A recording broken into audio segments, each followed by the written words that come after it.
Assalamualaikum dan salam sejahtera keluarga Malaysia. Berita Pagi Sarawak edisi Rabu 15 Jun bersama saya, Lydia Yusrina Abdul Ilyas. Kita mulakan berita dengan perkembangan ini. Sebanyak 147 projek naik taraf dan membangunkan semula bangunan sekolah daif di Sarawak yang dilaksanakan di bawah peruntukan RM1 bilion bagi tempoh 2019 hingga 2021. Timbalan Menteri Pendidikan 2, Datuk Muhammad Alamin berkata, pelaksanaan itu membabitkan fasa 1, fasa 2 dan fasa 3. Jelas Datuk Muhammad Alamin sebanyak 41 projek dilaksanakan pada fasa 1, 52 projek fasa kedua, manakala 54 projek bagi fasa 3.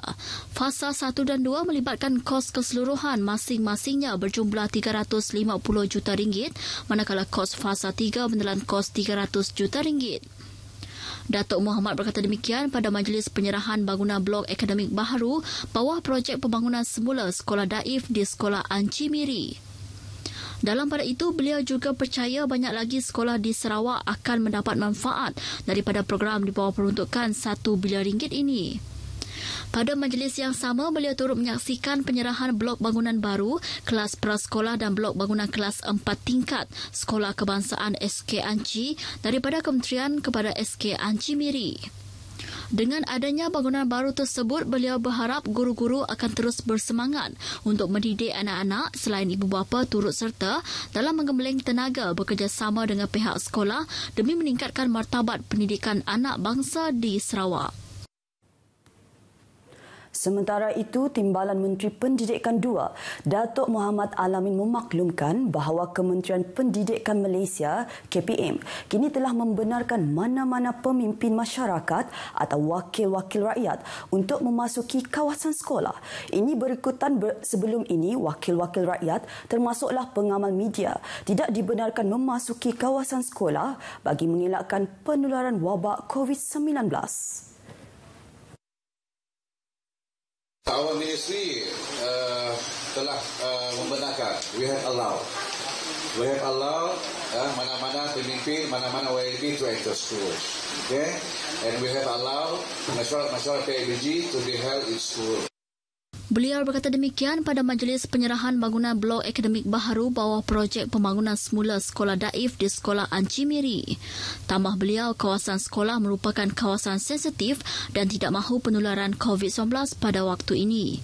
Bagaimanapun, beliau berkata pihak kementerian akan terus bekerjasama dengan wakil rakyat, pemimpin masyarakat, badan bukan kerajaan dalam membantu menyumbang keperluan dan prasarana sekolah.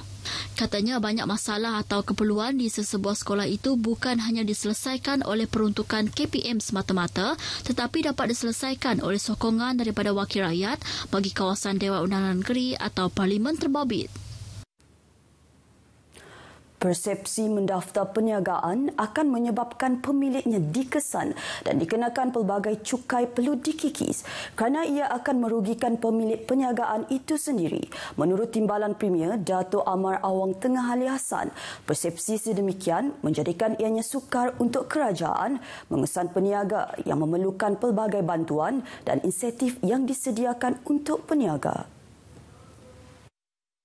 Dato' Amar Awang Tengah memberitahu ini terjadi semasa usaha kerajaan mahu menyalurkan pelbagai bantuan kepada golongan peniaga terjejas akibat pandemik COVID-19.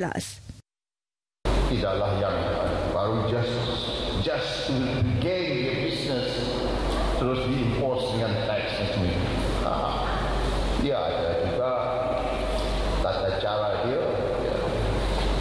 But without all this, you're bound to miss out all these incentives, all the facilities yang ada.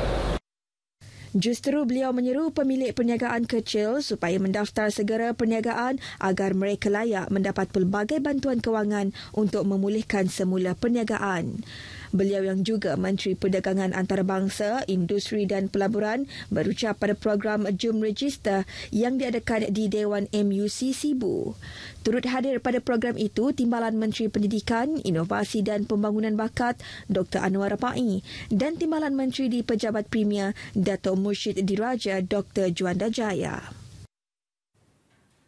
Gabungan Parti Sarawak GPS diharap memenangi lebih banyak kerusi berbanding pilihan raya umum PRU yang lepas.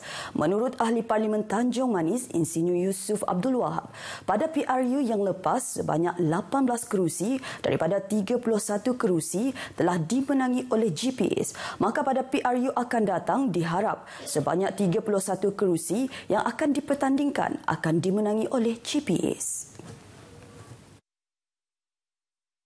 Dan saya harap pada PRU yang akan datang, di mana daripada jumlah 31 kursi tersebut, kita harap kita akan menang. Kita akan cuba sedaya upaya untuk memenangi semua kursi di negeri Sarawak, sebanyak 31 buah kursi, supaya lebih lantang lagi, lebih ramai lagi daripada GPS akan mewakili kerajaan Sarawak di peringkat persekutuan. Beliau berkata demikian kepada RTM semasa menghadiri majlis pengerami Ngiling Tikai Gawai di Rumah Panjang Dadat, Tanjung Manis.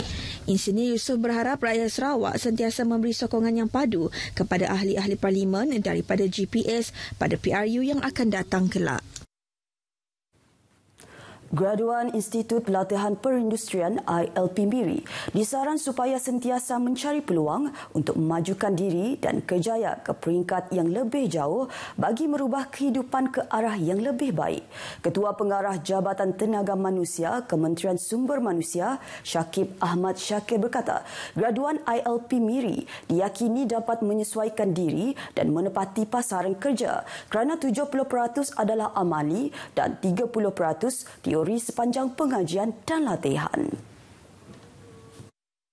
Syakib memberitahu ILP Miri juga menjalinkan kerjasama strategik dengan agensi kerajaan dan swasta dalam pelbagai bidang untuk latihan semasa dalam pengajian. Selain itu, katanya ILP Miri mampu membantu negara dalam memperkasakan modal insan sebagai persiapan ke arah revolusi industri 4.0 yang memberi peluang kepada para pelajar bagi menghasilkan sistem atau teknologi baharu dalam bidang berkaitan.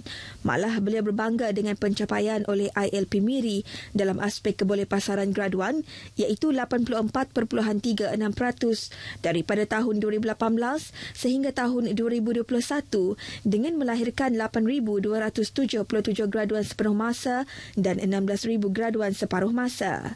Beliau berucap merasmikan Majlis Convocation Institut Latihan Perindustrian Jabatan Tenaga Manusia kali ke-25 tahun 2022 peringkat Institut Latihan Perindustrian Miri Sarawak di ILP Miri. Tambahnya, Sarawak bakal memiliki institut keempat di bawah Jabatan Tenaga Manusia iaitu ILP Serian yang dijangka siap dibina pada tahun hadapan. Setakat ini terdapat 3 institut di Sarawak iaitu ILP Miri, ILP Kota Semarahan dan EdTech Bintulu. Pada majlis itu, seramai 572 orang graduan dianugerahkan diploma dan sijil masing-masing. Dalam 2 tahun lebih juga lah. So banyaklah yang belajar sini, banyak menyertai aktiviti. Fokus dalam bidang yang diminati, menikmati masa semasa encik-encik dan puan-puan mengajar fokus. Turut hadir memeriahkan majlis ialah ibu bapa para graduan dan pensyarah ILP Miri. Kelab Pesara Sinaran RTM Sarawak akan membantu seorang kaki tangan RTM Kuching yang menghidapi jangkitan paru-paru bagi menjalani perubatan. Setiausaha kelab tersebut, Julaihi Udin memberitahu, walaupun kaki tangan tersebut yang dikenali sebagai Irwan Budi Anwar, 48 tahun, masih berkhidmat, namun kelab itu akan cuba membantunya dalam meringankan beban beliau.